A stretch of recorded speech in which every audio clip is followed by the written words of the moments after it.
والا نہیں ہو سکتا۔ مالک بے نیاز نے فرمایا کہ ہمارے اصول ہیں، جو اصولوں کے تحت، پیغام کے تحت اور اس فرامین کے تحت عمل کرنے کی کوشش کرے گا وہی مسلمان ہے، وہی صاحب ایمان ہے، وہی نبی کا دیوانہ ہے، وہی نبی کا غلام ہے، اور نبی کا وفادار و حوادار وہی ہے۔ اگر انسان دین اسلام سے دور رہ کر اسلام کے ساری چیزیں اختیار کرتا رہے اور دین اسلام کی پیروی نہ کرے،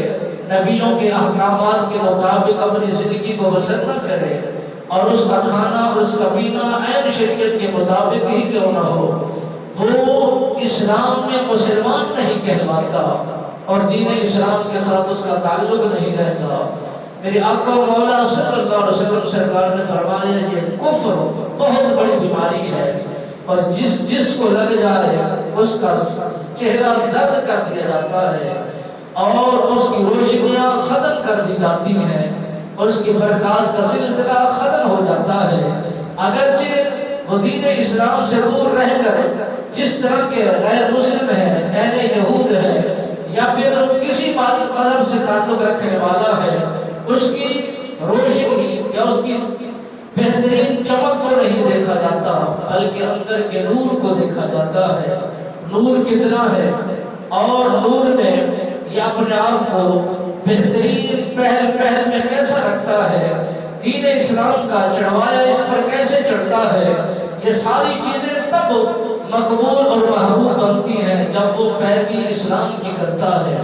دین اسلام کے سچے پیغام کو سچا سمجھ کر دل و جان کے ساتھ قبول کرتا ہے۔ تو میرے آقا و مولا صلی اللہ علیہ وآلہ وسلم سرکار نے فرمایا وہی مسلمان کہلواتا ہے، وہ اللہ سے ڈرتا ہے، توبہ کرتا ہے، استغفار کرتا ہے، اللہ کی یاد میں رہ کر دل و دماغ کو بسر کرتا ہے۔ حضرت ابو درداء رضی اللہ تعالیٰ عنہ سرکار راوی ہیں، آپ فرماتے ہیں کہ رسول اکرم نور مجسم رحمت دو عالم صلی اللہ علیہ وسلم سرکار سے میں نے یہ فرماتے ہوئے سنا، آپ سرکار نے فرمایا جو بندہ توبہ استغفار کرے، یعنی استغفار کی کثرت کرتا رہتا ہے، اور یہ رسمی استغفار ہوتا ہے کہ اگر گناہ کیا اس کی معافی مانگ لی، توبہ کر لی، استغفار کر لیا اور دل و جان سے شرمندہ ہوتا رہا، اور پھر آئندہ گناہ کرنے سے اپنے آپ کو انکاری کے ساتھ دور رکھتا رہا، تو مالک بے نیاز نے فرمایا